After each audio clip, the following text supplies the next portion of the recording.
皆様こんにちは、社畜ワンジです。今回は初の釣り車中泊ロケです。当日は雨と風が強くかなり厳しい状況でした。でもそういう時こそ車中泊装備の使い勝手が試されます。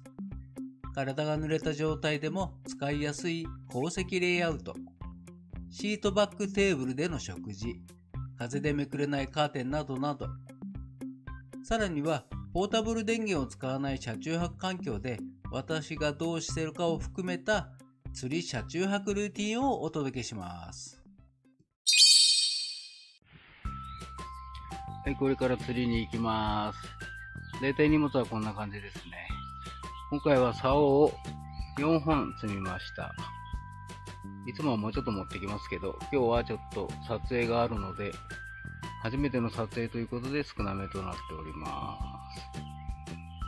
こちらが主に釣り関連の予備のボックスですね。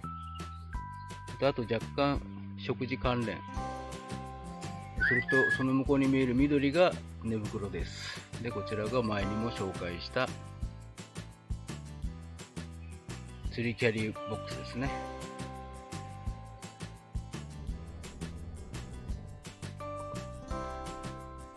現在燃料は満タンを指してます。ただし42キロすでに走っております。ここから今回の兆候の走行距離と燃料を入れて何リッター入ったかで燃費を出したいと思っております。何キロ走るかはまだ決まってません。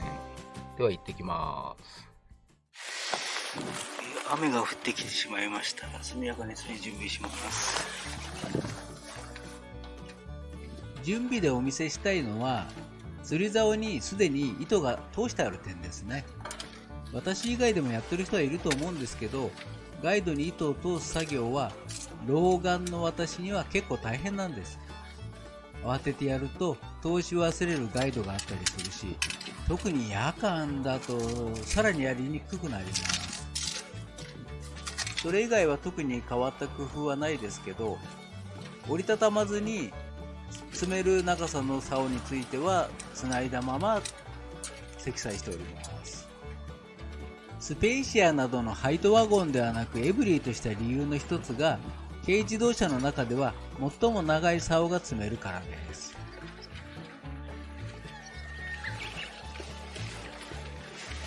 ウグイスが鳴いたりとかして最高のシチュエーションですよね。準備段階ではこれからたくさん釣れるんじゃないかと、もうワクワクが止まりません。最高に幸せな時間ですね、私にとっては。この先絶望するんですけど、全く当たりがないのでタコ釣りもやります。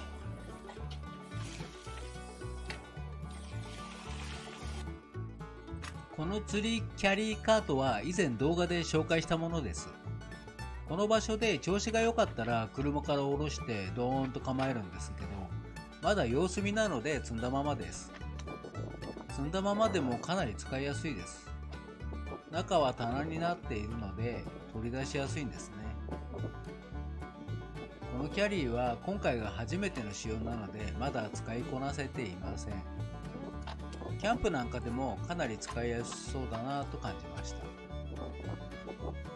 今回の動画ではこれまで作ってきたものを実際に使うシーンを中心にお見せしようと考えました。この釣りキャリーで荷物を一度に運ぶ様子とかですね。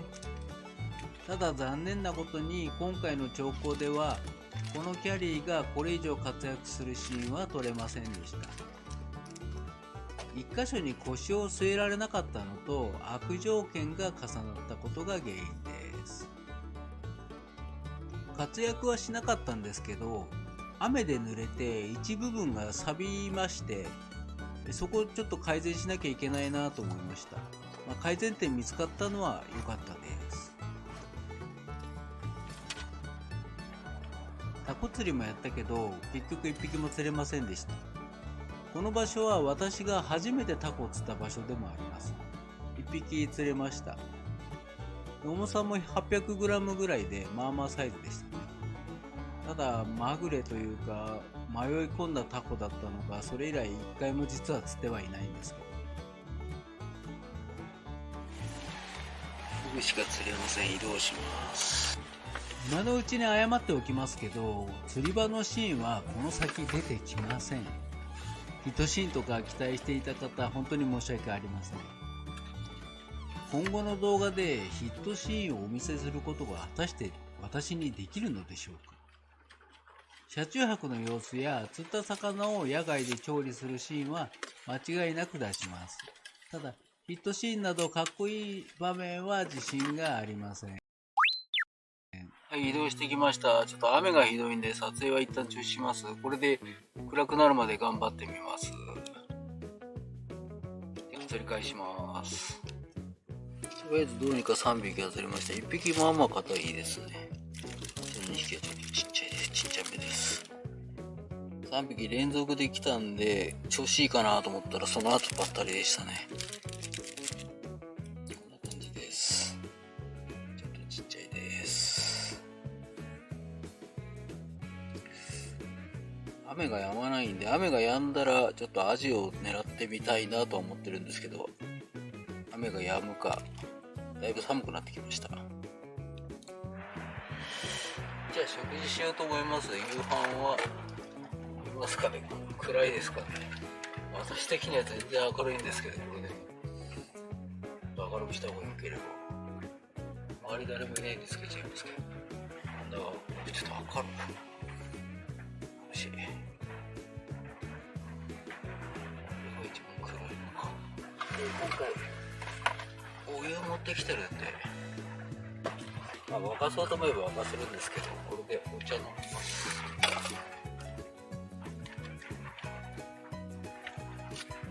で、明日の朝ごはんとかも買ってきてあります。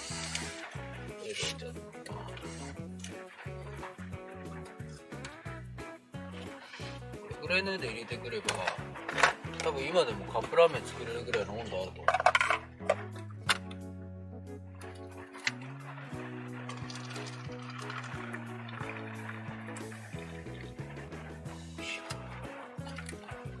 寒いですね。ちょっとこれ消します。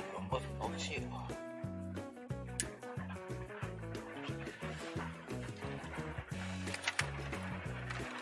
こんな寒くなると思わなかったんで、冷たいそばにしちゃいました。で、これ食事したらちょっと様子を見て、雨が止んだらアジングをしようかな。アジを釣りをしようと思います。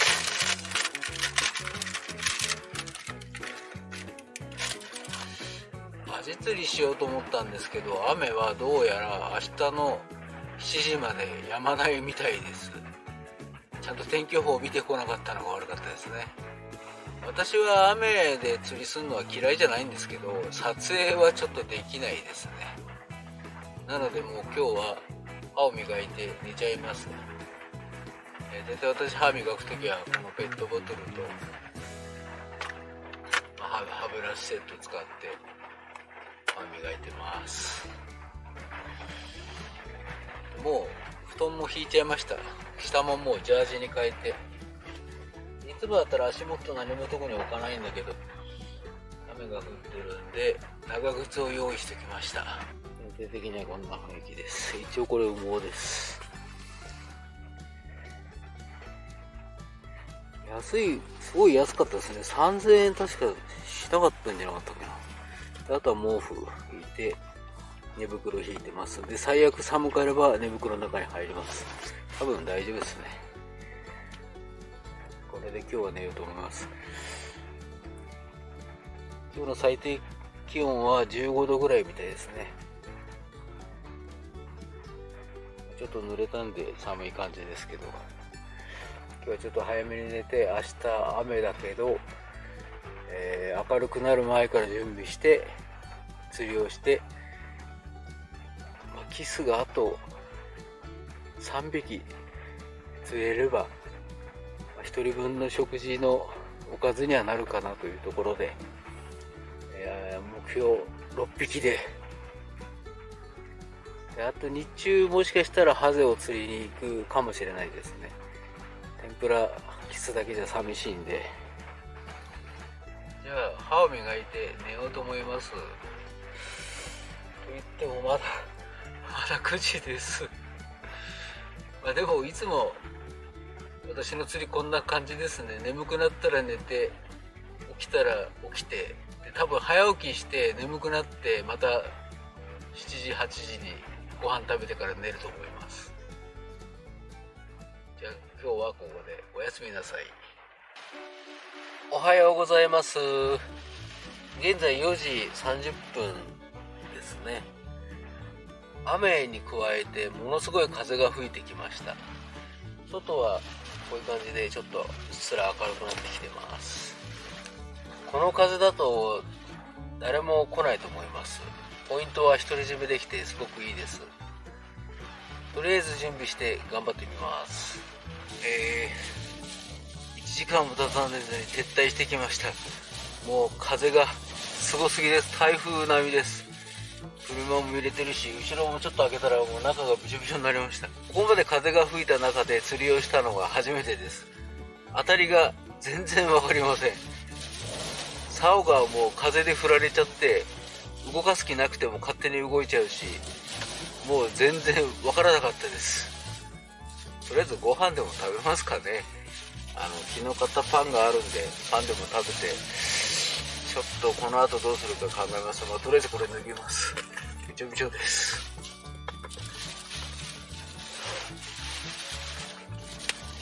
食事が終わりました。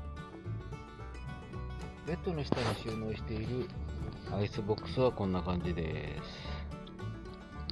この下からですね、こっち側からでも出せます。足元は、これ出しちゃうと狭いですけど広々です。でテーブルも調子がいいです。全体的にはこんな感じですね。雰囲気的にはちょっとねボツボツ上がってますけど。でこの後ちょっと近くの公園に一回避難したいと思います。じゃあ窓開けてみますね。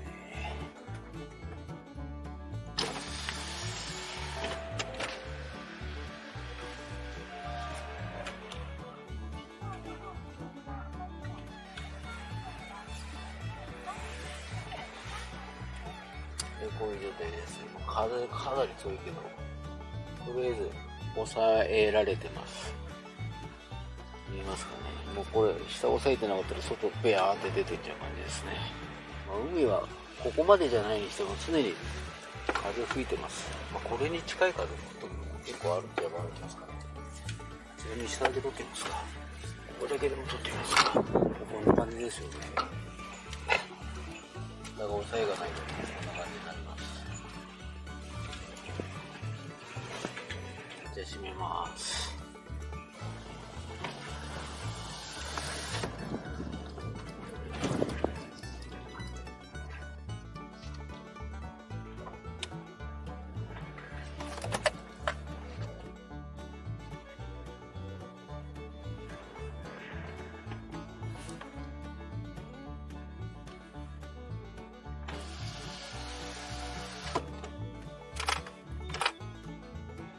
今6時40分ぐらいですね。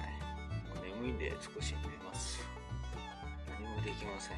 風が収まったらハゼでも釣りますかね。川がだいぶ濁ってたんでハゼもちょっと期待できないですけど、せっかくここまで来たんでキス3匹じゃ寂しすぎるんで、ちょっともうちょっとなんかできないか考えてみたいと思います。それではちょっと仮眠します。おやすみなさい。とりあえず服乾かすついでに軽く釣りしてきます。ハゼを狙います。加工です。行ってきます。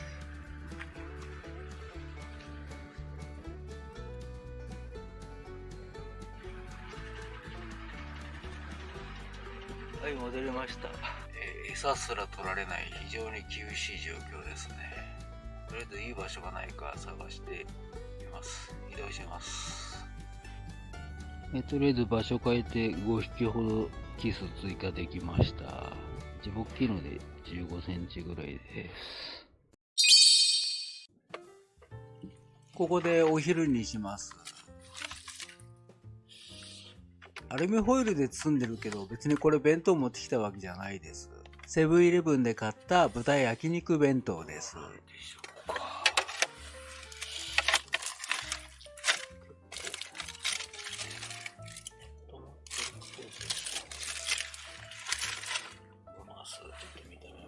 このコンビニ弁当加熱システムは今回初めて導入したものなんですが、詳しいことは次回の動画でお送りいたします。まだちょっと改善の余地があるんですけどね。とりあえず最低限の機能は果たせました。熱々ではないけども冷たくはないです。温まって温まって。ここ。おいしい。ちゃんと温まってます。ポータブル電源を持ってない私にとっては、やっぱり弁当を温めるというのは結構大事なことなんですよね。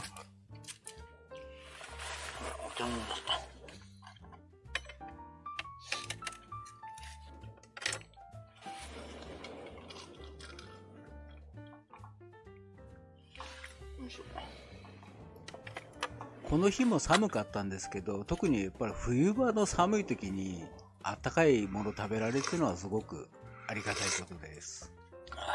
昨日の昼に沸かしたお湯だけど全然あったかいですね。大丈夫です。冷たかったら沸かそうと思ったけど、この風だとちょっとコンロも使うのが考えちゃうような風ですね。もう寒くて鼻も出ちゃってますよね。すいません、ちょっと汚らしくて。港湾なんかだと火気厳禁のところもあるんで、ポータブル電源持ってる人は IH とか電子レンジ使えるからいいんですけど、コンロも使えない場所もあるんですよね。そういった場所でも使えるシステムということで考えてみました。勘のいい人はどうやって温めてるかちょっと想像ついたんじゃないかなと思うんですけど、詳しいことは次回でお見せいたします。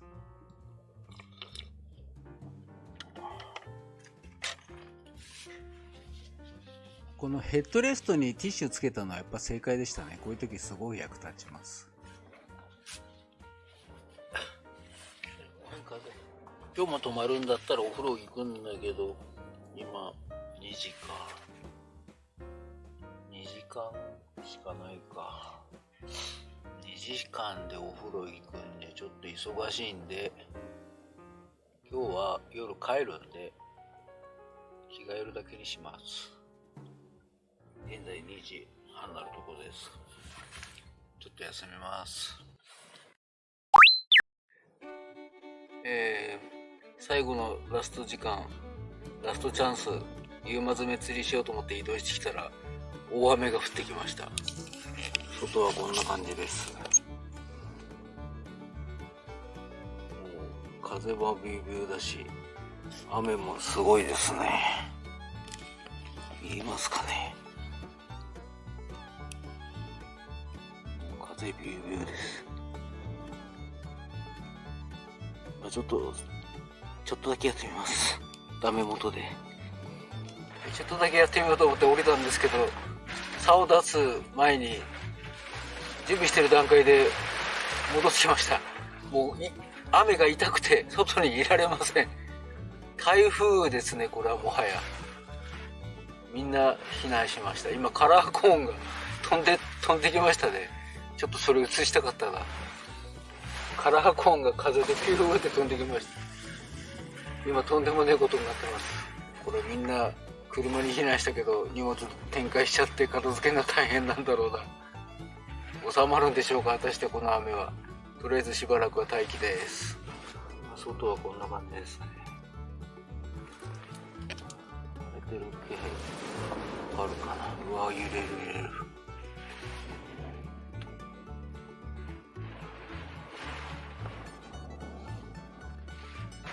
今6時47分です。また雨が降ってきましたが、激しく。とりあえずキス1匹追加はできたんですけど、もう寒くてダメですね。もう今日はここまでにしたいと思います。この後、どっかでご飯食べて、それから帰ります。深夜割を使って帰ろうと思っているので、ちょっと時間調整をして帰ります。初めての海での撮影だったんで、あんまりいい撮影できなかったですけど、今回初回ということで勘弁してください。本日の報告は以上です。最後までご視聴ありがとうございました。さて、ここからは余談です。ポータブル電源使わない話したんですけど、実は私も30年くらい前に元祖ポタ電というべきものを持ってました。当時はリチウムイオン電池なんてないんで、12V バッテリーに 100V インバーターを組み合わせたものですね。で、重い割に容量が少なくて使えなかったですね。で、結局使うこともやめて、工夫と根性で乗り切ってきたわけです。でもそれがなんか楽しくなってきちゃったんですね。攻略ゲームというか、遊びというか、ポタ電を買うかどうか迷ってる人は、思い切って買っちゃいましょう。電化製品が使えて便利なのは間違いありません。ポタ電かサブバッテリーかで悩んでる人は、サブバッテリーシステムを私は推奨します。充電の手間や安全性は折り紙付きです。私のように使わないことを楽しめる人にだけ、ポタ電サブバッテリーなしをお勧めします。次回の動画では、コンビニ弁当温めシステムを紹介します。それではまた次回、さようなら。